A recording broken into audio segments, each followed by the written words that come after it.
A year ago, I said this. So I'm going to do a bit of an experiment with my new allotment. Try and prove that you don't need loads of space if you're trying to grow food. Well, here's how it went. So firstly, I measured, I planned, and collected what felt like an impressive amount of cardboard that covered a less than impressive segment of the plot. And after dedicating what spent like hours tearing tape off, removing staples and flattening boxes, I made an investment into a roll of cardboard, which was honestly the best 30 quid I've spent on the plot so far. Now I started with individual bags of compost and bark from the garden centre. After weeks of faffing and a couple of £100 down the drain, I'd only managed to cover about a quarter of the space. Therefore, I realised I needed some reinforcements. I decided to remove as much of the couch grass and brambles as I could, because in the small segment I'd already done, there were a couple of creeping buttercups already poking through. Therefore, I spent weeks digging out the roots and rhizomes one by one, before levelling it out ready for the cardboard. Now, as I was clearing the ground, I ordered a few bulk bags of PAS 100 compost,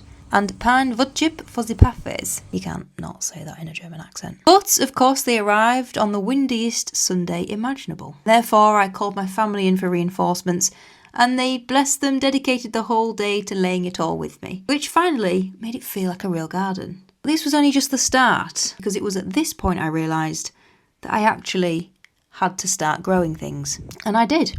Broad beans, beetroot, carrot, corn, squash, cabbages, cauliflower, and sprouts, just to name a few. And with plenty of flowers in between. But I didn't just want tidy, neat rows like everybody else. And therefore, I experimented with polyculture and companion planting. And I wish I recorded all of the compliments that I've had from the nearby plot holders that honestly gave me a bit of a hard time when I told them what I was doing when I first took the plot over. As time's gone on, the soil has got healthier, the beds filled out, and by midsummer it was looking pretty bloody lush. I'm calling this experiment a success.